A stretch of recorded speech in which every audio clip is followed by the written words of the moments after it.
नौजवान था और यतीम भी था। शौक बन गया दीन पढ़ने का। मोहल्लेदार इलाके वाले कहने लगे कहाँ से कमाएगा, ना बाप है, ना माँ है, ना घर है, कहाँ से। हजरत रूमी कहते हैं नौजवान ने जंगल में झोंपड़ी लगा ली। वहां वो सुबह मदरसे जाता, शाम को जंगल में रहता, वहां अल्लाह अल्लाह करता, सबक याद करता।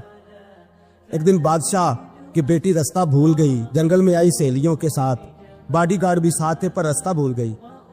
खोती खोती शाम हो गई, ऐसी खोई कि जब रात गहरी हो गई तो आके उस नौजवान के पास रुकी और चिल्लाने लगी। शेर के दौड़ने की आवाज आती है, भेड़िए के बोलने की आवाज आती है। नौजवान अकेला, सहेलियां बिछड़ गई, गार्ड बिछड़ गए। कहने लगी मैं परेशान हूँ, मुझे जगह मिल जाएगी। नौजवान कहता मैंने शहजादी देखी और मुझे भी पता था कि घर एक ही है और आग को अंदर से दरवाजा भी बंद करना पड़ता है, जंगल जानवर भी आ जाते। कहते मेरी छोटी सी कुटिया में, झोंपड़ी में वो आई, रो के कहने लगी सहारा कोई नहीं, अगर मैं पीछे निकलूंगी तो भेड़िए खा जाएगा। कहते मैंने उसे जगह दे दी। अकेली औरत, चिराग जल रहा है, सबक याद कर रहा हूँ। मेरे नबी पाक ने फरमाया जहां मर्द औरत अकेले हो तीसरा शैतान होता है। और शहजादी, वो बच्चा कहता है सबक याद करता रहा सारी रात। वो बच्ची को कहा सो जा, पर वो कहती है नींद मुझे भी कहाँ आई। ऐसे मौकों पर नींद, सारी रात सबक याद करता। थोड़ी थोड़ी देर के बाद चिराग जलता तो उस पर उंगली रखता, हाथ जलता तो पीछे खींच ले, फिर दूसरी उंगली रखता, थोड़ी देर के बाद जलता तो खींच ले, हाथ सारा जल गया।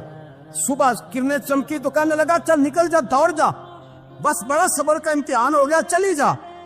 शहजादी बाहर निकली, सिपाही ढूंढ रहे थे। बादशाह खुद जंगल में निकला हुआ था, मेरी बेटी मिल गई।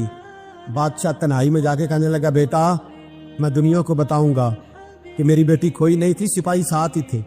ये बड़ा मुश्किल होता है, बेटी तो भूल के भी रात कहीं रह पड़े तो लोग जीने नहीं देते, तो बेटा मुश्किल हो जाएगा मेरे लिए। कहाँ थी? उसने कहा नेक नौजवान के पास। उसने कहा बेटा मैं तो तेरी बात मानूंगा पर दुनिया नहीं मानेगी। अगर उस नौजवान ने किसी को बता दिया कि तू उसके पास थी तो फिर लोग मेरा जीना मुहाल कर देंगे। बेटा मैं मर जाऊंगा, मेरी मजबूरी ये है कि वो कहीं राज ना उगल दे वो नौजवान, उसे कत्ल करना पड़ेगा। औरत ने मिन्नतें की, उस बेटी ने कहा मेरे मौसम को मारोगे, रोई। और वो कहने लगा मैं बादशाह, वो मेरा अपना वकार है, मैं उसको छोड़ नहीं सकता। गिरफ्तार कर लाए सिपाही। वक्त तय हो गया सजा का। अकेले कारकोशरी में रखा गया, जो उसके खास एतबार वाले थे उनकी ड्यूटी लगाई। बादशाह ने बुलाया, पहले बिलम आया। औरत कहने लगी, बेटी कहने लगी एक दफा तो बुलाओ ना, एक सवाल बस पर्दे में रह के पूछना है, और फिर जो आपका जी चाहे मेरे मौसम को मारना तो है, तो मर्जी आपकी। सामने खड़ा किया, नौजवान पर्दे के पीछे, औरत खड़ी हो गई। बादशाह बीच बैठ गया। बीबी कहने लगी सारी रात बेदार मैं भी रही, सोया तू भी नहीं। वो जो तू चिराग के करीब हाथ लगा के जलाता था वो समझ नहीं आई।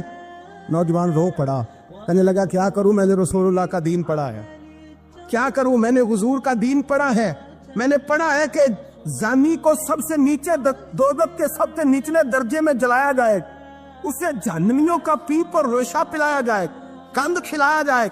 ये रवायतें पड़ी हुई थी। थोड़ी थोड़ी देर के बाद शैतान मुझे कहता था बदकारी कर ले। मैं अपना हाथ उसी वक्त जब शैतान मशवरा देता तो मैं आग पे करता। मैं कहता अगर ये बर्दाश्त हो गई तो वो भी हो जाएगी। जब हाथ जलता तो मैं समझ जाता नहीं तुझसे तो ये नहीं बर्दाश्त होती तो वो कैसे होगी। फिर मुझे शैतान मशवरा देता, कोई देख नहीं रहा तो बुलाने नहीं गया, खुद आई, मैं दूसरी उंगली लगा देता। मैंने हाथ जलाया और मैं समझ गया जब छोटे से चिराग की इतनी सी शमा की आग नहीं बर्दाश्त होती तो दोज़ख कैसे बर्दाश्त होगी। कहता मैं बाज आया। बादशाह ने ये कहानी सुनी, लफ्ज सुने तो चीख मार के रोया। कहने लगा तालिब इल्म तू तो मेरे नबी का सच्चा गुलाम है, और मेरे रसूल के जो सच्चे गुलाम होते हैं उन्हें फांसियां नहीं दी जाती, उन्हें तख्त पर बिठाया जाता है। अब तुझे सजा नहीं होगी, बल्कि मैं अपनी बेटी का निकाह तेरे साथ करूंगा और मेरे बाद इस सल्तनत का बादशाह भी तू ही बनेगा। अब वो नौजवान वहां नारे लगा रहा है, कहता लोगों तुम मुझे कहते थे दीन से क्या मिलता है, दीन से तो अल्लाह तख्त व ताज भी अता फरमा देता है। अगर नौजवान शर्मो हया वाले बन के रहे अल्लाह सारी इज्जतें दे देगा। देखे ना अल्लाह के फजल से इज्जत मिलती है, और जब कोई इज्जतदारों जैसा काम ही ना करे